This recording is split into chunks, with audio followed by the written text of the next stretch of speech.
This video demonstrates how to duplicate worksheets and how to create a calculated field to compute undiscounted sales. Additionally, this video demonstrates how to alter our labels, marks, and filters to reflect undiscounted sales rather than discounted sales totals. Now that our map is looking good, we should consider whether the total sales that we have captured in our map is appropriate to identify whether economic nexus has been established in a particular state. Recall, Chicagoland Popcorn's executives provided new customers with a 90% discount on their first order to promote sales to new states. Based on our original map, which showed that there were sales in all states, this marketing plan appears to have been very successful. However, states may not allow discounted sales price to be used to determine whether Chicagoland Popcorn has established economic nexus. As such, you need to determine whether you need to use the actual discounted sales or an undiscounted sales figure based on your research. If discounted sales is the appropriate measure, changing the visualization to use undiscounted sales may also be useful, since Chicagoland executives expect customers to repeat their orders. As such, you can help the executives think about the future by helping them identify states where they are likely to exceed economic nexus thresholds next year based on the undiscounted sales totals. Let's leave our original map visualization alone. We could create a new worksheet by clicking on the bar graph with a plus symbol at the bottom of our canvas. Alternatively, we can duplicate our map. That'll preserve some of our settings and may be faster than recreating a new map visualization. We duplicate the map by right-clicking on the title Map Based on Sales Threshold, and from the menu we're going to click on Duplicate.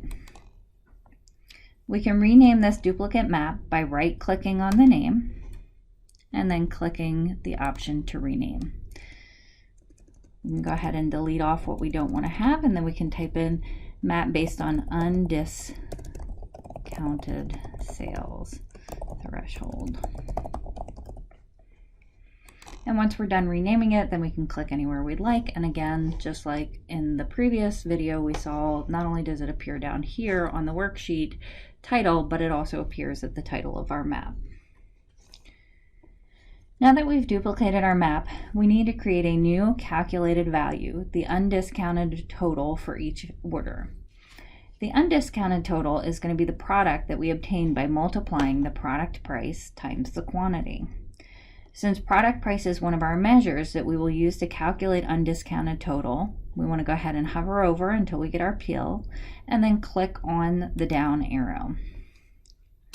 We can then navigate down to the Create option, and from there navigate over to Calculated Field. Go ahead and click once to collect that. And we're going to go ahead and rename our calculation to Undiscounted Total. We can see that the product price is already appearing in our calculation field. We're going to want to then go ahead and enter in a star, since this is the symbol that designates multiplication in the calculation field. And then we want to pull quantity over from our measures menu by clicking once and dragging it into our calculation field. Once we have our calculation complete, we'll see that the calculation is valid, and we can go ahead and click on OK. And we'll see the undiscounted total now appear under our measures menu. Now we want to reconfigure our map so that our map uses the undiscounted total instead of total sales. So wherever we see the sum total for sales, we want to go ahead and click on the down arrow of that pill and select Remove. And we're going to do that under the filters, under the colors, and also under the labels. Once we have that, then we're going to go ahead and repeat the process that we had done with the total, just now using the undiscounted total. So we can go ahead and select the pill and we can drag it over to colors. And in this case, we can go ahead and leave it as the default option. Then we're going to also want to add it to the label. And again, we can see that our undiscounted sales total is in the format that is just a numbers format. So we're going to want to go ahead and change that format by clicking on the down arrow. And then we're going to select Format from the menu option. We're going to navigate back under to Numbers, and we're going to select currency custom. And again, we're going to decrease the number of decimal points to 0. Now that we have everything looking the way that we want, we can go ahead and exit out of the format menu. The final thing to do is to go ahead and change the filter option for the undiscounted totals. So we're going to go ahead and pull this undiscounted totals up to filters. Again, I'm going to be using sum. You may decide that you need a different aggregate measure. Go ahead and click next, and then we're going to use the at least option again, and I'm going to use my fictitious threshold of $40. I'm going to go ahead and apply, and I'm going to click on OK.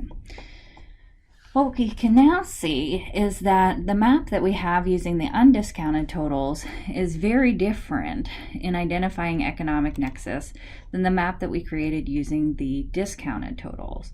As such, it's important to determine which of these measures is appropriate to use for establishing economic nexus, but also, again, as I had mentioned earlier, to help our executives understand where they may have economic nexus being established in the next business cycle.